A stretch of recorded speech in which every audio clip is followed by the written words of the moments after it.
Boa noite, meus caros amigos e amigas. Bom, bem-vindos e bem-vindas a mais uma live que eu faço de vez em quando, toda vez que existe alguma declaração, algum ato relevante do governo para ser comentado. Pois bem, eu quero comentar hoje duas coisas com vocês. Primeiro, a declaração que foi feita hoje, no início da tarde, pelo general Mourão, né, vice-presidente da República, e que foi repercutida no site do Antagonista e também no Jornal Globo, online. No site do Antagonista, a manchete é a seguinte: Mourão cogita manobra em teto de gastos ou novo imposto para bancar renda cidadã. Diz a matéria. Hamilton Mourão cogitou hoje uma manobra, entre aspas, no teto de gastos e a criação de um novo imposto para bancar o renda cidadã. Segundo ele, uma possibilidade é o governo negociar com o Congresso uma exceção ao teto. Abre aspas. Vamos olhar uma coisa aqui de uma forma muito clara. Se você colocar em um programa social mais recursos do que existente, você só tem duas direções. Ou você vai cortar gastos de outras áreas e transferir esses recursos para esse programa, ou então você vai sentar com o Congresso e propor algo diferente. Uma manobra que seja, por exemplo, fora do teto de gastos. Um imposto específico para isso e que seja aceito pela sociedade como um todo. Não tem outra solução, ou então mantém o status quo, fecha aspas, disse o vice-presidente. Mas muito bem, isso é o que eu e outros economistas estamos dizendo há meses. Né? O teto de gastos é insustentável e, se for mantido, né? Lembrando que no dia 31 de dezembro de 2020 termina o estado de calamidade pública. Este ano, devido ao estado de calamidade pública, o governo foi desobrigado de cumprir o teto. Por isso, foi possível pagar a renda emergencial, né, por todos esses meses, né? Então, ele vai até dezembro, na verdade, já com um valor mais reduzido, de R$300, mas, enfim, graças ao auxílio emergencial, a economia brasileira está apresentando uma performance menos pior do que os demais países da América Latina. A Argentina, por exemplo, só pagou a renda emergencial por 3 meses. Né? Peru, Colômbia, Bolívia não fizeram programas de renda emergencial da envergadura do programa brasileiro, que, diga-se de passagem, foi uma iniciativa do Congresso Nacional, né? Porque o que o ministro da Economia, Paulo Guedes, queria não era um programa de renda emergencial, era um Corona Voucher de até R$200 e que as pessoas poderiam trocar por comida. Né? Quer dizer, foi o Congresso que mudou essa ideia, criou o programa de renda emergencial, fixou em R$500, e aí quando o Bolsonaro percebeu que ia ser aprovado mesmo, ele resolveu, para deixar sua marca no programa, mandou falar para o Rodrigo Maia que o governo autorizava um valor de R$600. Né? Inicialmente previsto para 3 meses, foi prorrogado por mais 2, no valor de R$600, e agora, a partir de setembro, a renda emergencial é de R$300. Pois bem, só que isso termina no dia 31 de dezembro de 2020. E o que vai acontecer a partir do dia 1º de janeiro de 2021? Bom, o que vai acontecer, né, é que não vai ter renda para a população que saiu da força de trabalho. Se a gente olhar as estatísticas de desemprego, ontem saiu, né, a estatística do IBGE, mostrando que o desemprego chegou a 13,1 milhão de pessoas. Mas, dada a severidade da crise, você pode achar que até um número bem comportado. Ele chegou, a taxa de desemprego chegou na crise de 2014 e 2016, chegou a 14%. Tá? Ou seja, quase 14 milhões de pessoas. Tá? E agora a gente não está vendo esse aumento significativo do desemprego. O que aconteceu? O que aconteceu foi que ocorreram destruição de 8 milhões de postos de trabalho, tanto no setor formal como no setor informal. Esses 8 milhões é o total de destruição de empregos. Só que as pessoas que perderam suas ocupações, principalmente no setor informal, passaram a receber renda emergencial e, portanto, como elas não estão procurando emprego durante o período da pandemia, elas estão oficialmente fora da força de trabalho. Então, se a gente olhar a taxa de participação, né, que mede a razão entre a força de trabalho e a população economicamente ativa, tá, o que a gente vai ver que de março para cá houve uma queda muito significativa da taxa de participação. Então, o desemprego sobe um pouquinho, mas a taxa de participação despenca. Pois bem, a partir do momento que a renda emergencial for suspensa, né, em 31 de dezembro de 2010, essas pessoas que estavam fora da força de trabalho, porém recebendo a renda emergencial, vão ter que voltar a procurar emprego.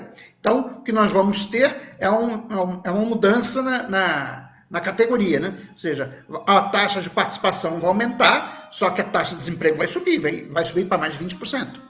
Tá? Ou seja, vai ser um caos social, talvez inigualável na história brasileira. Então, evidente que é preciso, né, continuar com alguma forma de renda emergencial para o ano de 2021. Bom, uma maneira de você fazer isso era simplesmente prorrogar, né, o estado de calamidade pública, até porque, o que tudo indica, nós ainda não vamos ter nos livrado da pandemia do coronavírus no final de 2020. Mas a prorrogação do estado de calamidade pública é prerrogativa do presidente da República. Ele tem que pedir, solicitar ao Congresso Nacional, e aí sim o Congresso Nacional vota. Tá? Até o presente momento, não há nenhum indício de que o presidente da República vai fazer isso. Isso seria a solução mais simples, né, para você resolver o problema de 2021. Né?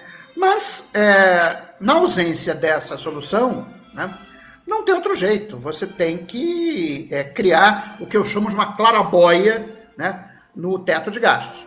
Aparentemente, há uma disposição ainda, infelizmente, no Congresso Nacional e também por parte do presidente da República, de manter o teto de gastos, que todo mundo sabe que é insustentável. Né?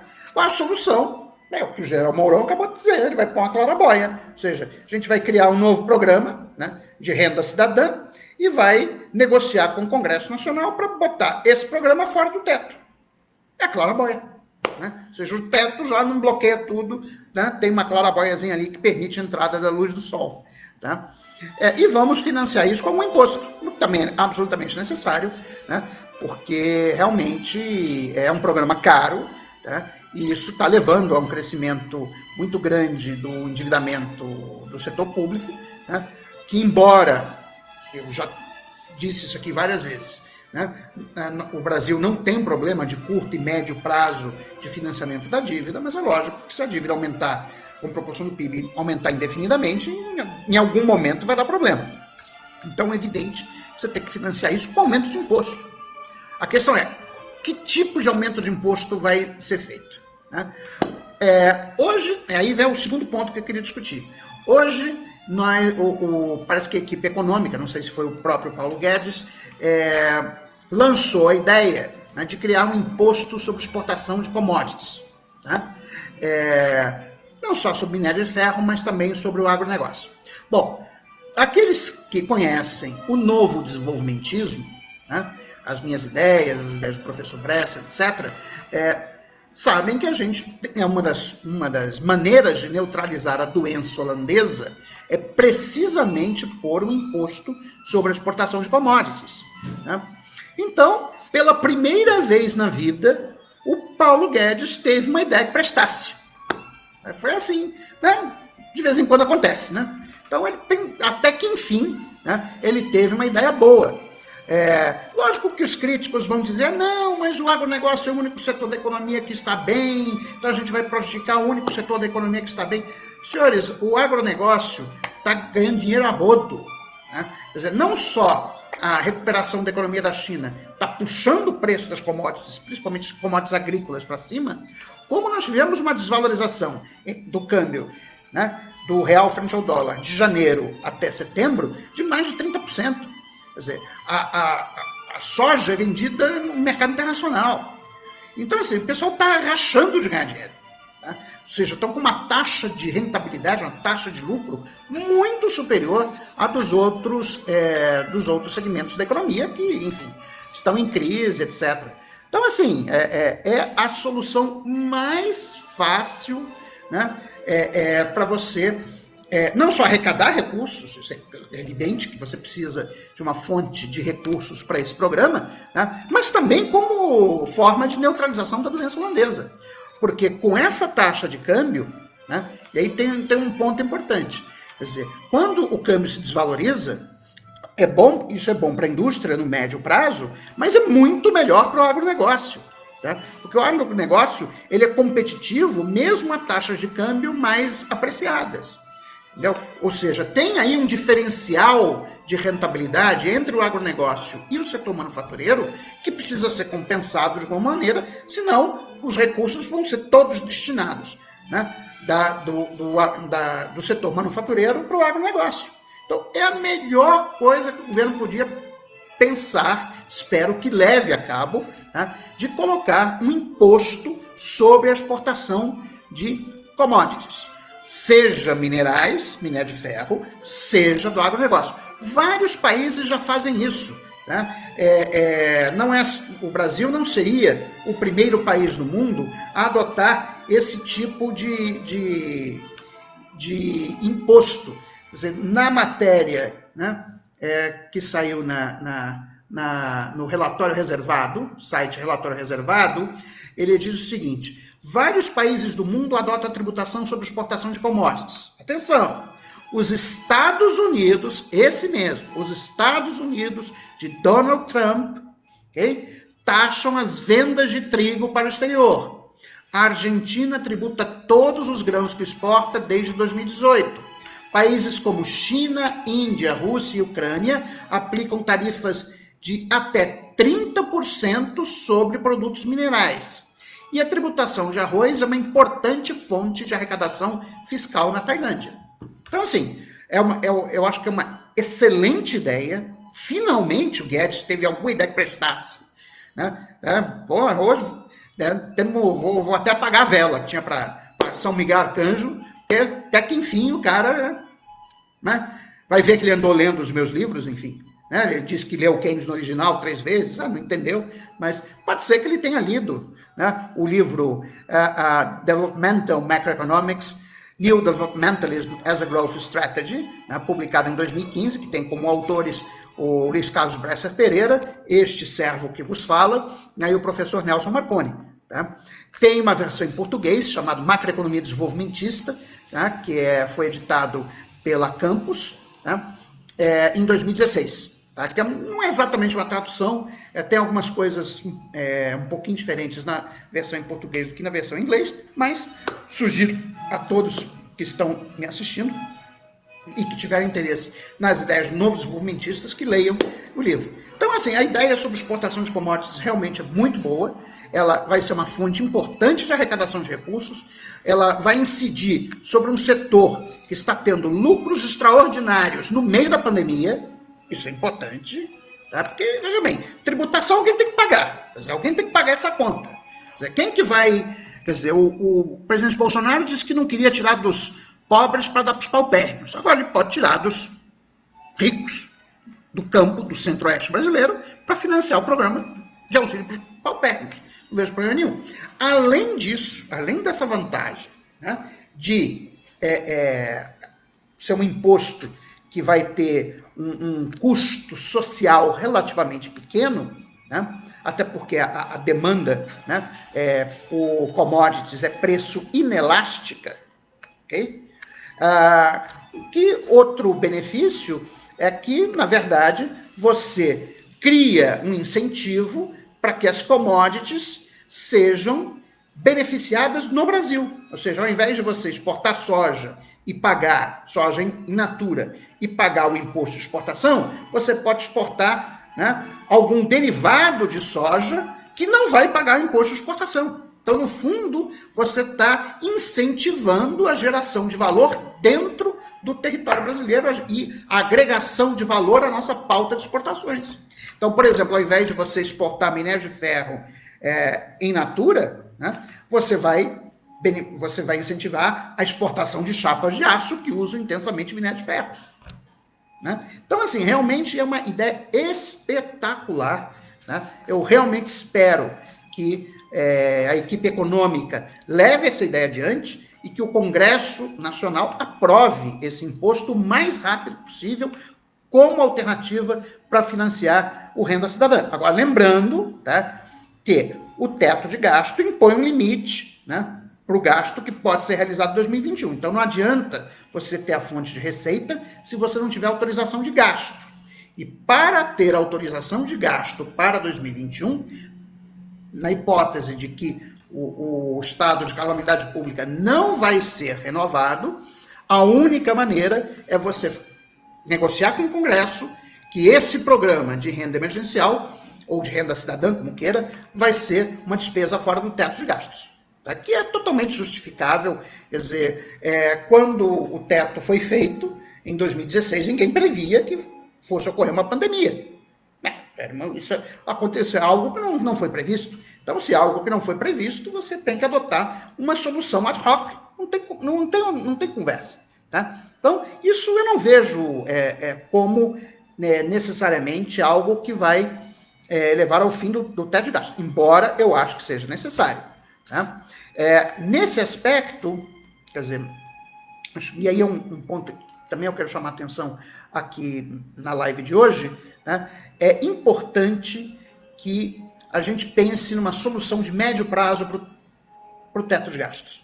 Quer dizer, o teto de gastos é insustentável, quer dizer, ele ia dar problema em 2021, mesmo sem a pandemia. Com a pandemia, realmente, você tem que colocar a claraboia, não tem outro jeito. Mas você precisa substituir o teto de gasto por alguma outra regra fiscal. Né? Quer dizer, eu também não gosto muito da ideia de deixar o Bolsonaro com um cheque em branco, né, que ele vai poder gastar à vontade para poder comprar sua reeleição em 2022. Né? Então, uma regra fiscal tem que ter. O professor Fernando de Holanda Barbosa, da FGV do Rio de Janeiro, ele propôs, há umas 2 semanas atrás, um artigo no Valor Econômico, uma regra de piso para o superávit primário. Como o Brasil ainda está gerando déficit primário, e vai gerar, quer dizer, esse ano foi recorde, mais de 800 bilhões de reais. Ano que vem, isso deve cair, tá? Mas deve ficar na casa ainda de uns 250, 300 bilhões de reais. Quer dizer, para você conseguir gerar um valor mínimo para o superávit primário, não tem outro jeito, você vai ter que aumentar a carga tributária. Uma forma é esse imposto sobre a exportação de commodities, mas ele sozinho é insuficiente. Né? Nós vamos ter que pensar seriamente em tributar o andar de cima da distribuição de renda no Brasil. É o 0,1% da distribuição de renda. Esse pessoal paga muito pouco imposto com proporção da sua renda. Né? É o pessoal que trabalha no mercado financeiro, são os profissionais liberais que têm PJ, né? Que trabalham em emissoras de televisão, não preciso dizer os nomes que vocês sabem muito bem quem são. Né? Quer dizer, a gente tem que acabar com a pejotização, tá? Que significa igualar a alíquota de imposto de renda das PJs com a da pessoa física. Tá? Isso vai ser fundamental. Você tem que fazer essa mudança tributária. Isso não precisa de emenda constitucional, é só uma lei ordinária. Né? Mas a gente também tem que voltar com a tributação sobre lucros e dividendos distribuídos. Tá? Ela é fundamental, né, para que a gente possa gerar, né, um volume suficiente de impostos e de arrecadação tributária para alcançar um superávit primário mínimo. Tá? Que já sinaliza, ou seja, mesmo que seja puramente simbólico, tá? Sei lá, vamos gerar um superávit primário de 10 bilhões de reais, no mínimo de 10 bilhões de reais em 2021. Tá? Mas isso já seria, né, uma sinalização de que o Brasil está caminhando, né, de maneira gradual, porque isso não pode ser feito do dia para a noite, mas está caminhando de maneira gradual, né, para uma consolidação fiscal, de maneira a fazer com que a relação dívida pública-PIB ela possa ser reduzida no médio e longo prazo. Eu acho que isso é fundamental. Então, não tem jeito. Nós temos que mudar o teto de gastos, temos que, essa é uma regra anacrônica, ela só existe no Brasil, tá? Temos que substituir o teto de gastos por exemplo, é uma boa ideia do professor Fernando de Holanda Barbosa, uma meta, né, de superávit primário mínimo, um piso para o superávit primário, e alcançar esse piso de superávit primário por intermédio do aumento de impostos. E aí nós temos essa ideia boa, que é o imposto sobre exportação de commodities, e voltar com a tributação sobre lucros e dividendos distribuídos e, não menos importante, equalizar o tratamento tributário das PJs, tá, com o tratamento tributário da pessoa física. Ou seja, a alíquota tem que ser a mesma. Tá? Porque senão você está perdendo muita receita. Tá? Ou seja, pessoas que ganham 900, 1 milhão de reais por mês estão pagando, como proporção da sua renda, um valor muito abaixo, né, do que, por exemplo, os funcionários públicos, como eu, né, que são tributados na alíquota máxima, que é de 27,5%. Tá? Então, isso acho que são coisas que precisam, essa é uma discussão que precisa ser feita. Tá? Eu só lamento que essa discussão tenha começado a ser feita no dia 1º de outubro de 2020. Ou seja, a gente passou 3 meses, né, dizendo que, não, o teto é importante, aí veio aqueles 90 economistas, todos eles ligados ao sistema financeiro, vocês podem ver, todos aqueles que assinaram o manifesto pró-teto têm ligação direta ou indireta com o sistema financeiro. Seja na falta de consultoria, economista-chefe de banco, etc, etc. Esse pessoal está todo ligado com o mercado financeiro. Né? Curioso isso, né? Muito curioso. Pois bem, aí ficamos discutindo isso, aí depois teve o contra-manifesto, do qual eu fui uma das pessoas que ajudou a elaborar a primeira versão do Contra-Manifesto, junto com o professor Luiz Fernando de Paula e o José Celso, da AFIPEA. O Contra-Manifesto foi organizado pela Associação Brasileira dos Economistas pela Democracia, né? Então, assim, mas a gente perdeu muito tempo, perdeu energia, e aí o Guedes vinha com cada ideia mais mirabolante com a outra, né? Primeiro de tirar o abono salarial e o segundo defeso, entendeu? Aí o Bolsonaro disse que não, aí depois veio o Valderi dizendo que a solução era desindexar, né, os benefícios previdenciários, aí o Bolsonaro disse que ia dar o cartão vermelho, enfim, a gente foi perdendo tempo, e hoje, finalmente, o vice-presidente da República, tá, disse com todas as letras que não tem jeito. Tá? Ou retirar o teto de gastos, ou não vamos ter renda cidadã no ano que vem. Ou melhor, ou colocamos uma clarabóia no teto de gastos, ou não tem como financiar o programa de renda cidadã. E aí nós vamos ter o caos social em 2021. Essa é a escolha. Ele está absolutamente correto sobre isso. Né? Essa é a escolha que a sociedade brasileira tem que enfrentar. O mercado financeiro vai ficar nervosinho. Deixa ele ficar nervosinho. Entendeu? Por isso que eu achava importante, né, que no bojo dessa discussão sobre o renda cidadã, nós já fizéssemos um novo arcabouço fiscal, que é, por exemplo, a ideia do piso para o superávit primário e financiando isso com novos impostos, que não tem outro jeito. E os impostos têm que ser cobrados no andar de cima. Tem que ser cobrado sobre a atividade econômica que está tendo rentabilidade extra-normal no período da pandemia, que é o agronegócio, né? E também a exploração de recursos minerais, né? E tem que ser cobrado sobre a turma da Faria Lima, que está ganhando rios de dinheiro durante a pandemia. Tá? Então, enfim, era essa a mensagem que eu queria passar aqui para vocês hoje.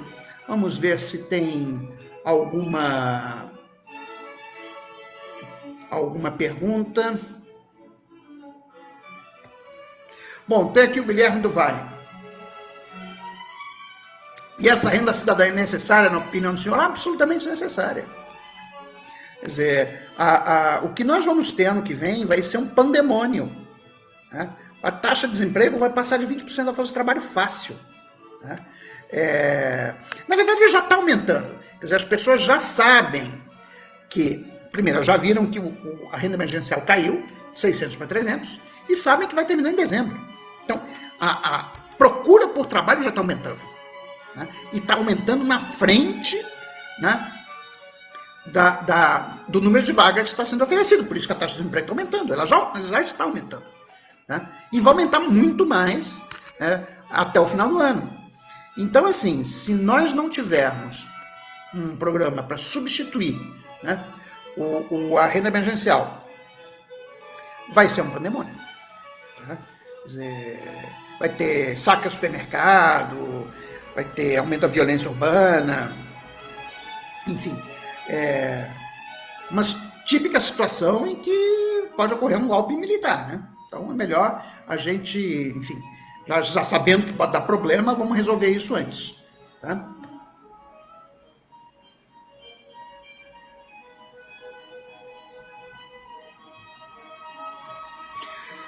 Fernando Santos, professor do STF, acaba de votar favorável à venda de parte das refinarias da Petrobras. Como o senhor vê isso? Olha, eu sou contra a venda de ativos da Petrobras. Né? Agora, o STF tem lá a razão jurídica dele. Quer dizer, está dizendo que o governo pode fazer isso. Então, assim, eu não acho que tudo tenha que ser judicializado. Quer dizer, gostemos ou não, o governo que foi eleito, né, foi o governo Bolsonaro e que, em uma das suas propostas, era a privatização de empresas. Então, enfim, ele está cumprindo enfim, a plataforma pela qual foi eleito. Eu sou contra, mas, enfim, se ele quer fazer, enfim, podemos sim fazer oposição no Congresso, pressionar, etc, etc, mas não acho que seja o caso de levar essa coisa no Congresso, para o STF, senão daqui a um pouco o presidente da República não vai poder fazer mais nada, seja ele quem for. Quer dizer, em 2022, espero eu, com a graça do senhor, né, que o Bolsonaro perca, né, e que seja um candidato mais de centro-esquerda, né, o eleito no pleito de 2022, e aí o que vai acontecer? Não vai poder fazer nada, porque tudo que ele fizer tem que ter o STF dizendo se pode, se não pode, se o presidente pode ir no banheiro, se não pode, se ele pode falar isso, não pode. Quer dizer, isso aí realmente, eu acho que quanto menos se judicializar as coisas, melhor. Né? Ok, pessoal, mas era isso. Esse era o recado que eu queria trazer para vocês hoje. Tá? Bom, só aproveitando, fazendo mais uma vez a minha propaganda, tá? Aqueles que estiverem interessados em detalhes sobre o imposto de exportação de commodities e como é que isso pode ajudar, né, no processo de reindustrialização da economia brasileira, comprem o livro Macroeconomia Desenvolvimentista, tá? De autoria do Luiz Carlos Bresser Pereira, José Luiz Oreiro, este que vos fala, e o Nelson Marconi. Né? Ele está à venda nas melhores livrarias e também, obviamente, na Amazon Books, tá bom? E depois, quem por acaso tiver comprado porque eu sugeri aqui na live, pode mandar para mim que eu autografo, tá bom? É isso aí, pessoal. Boa noite, fiquem com Deus e que Deus abençoe este país.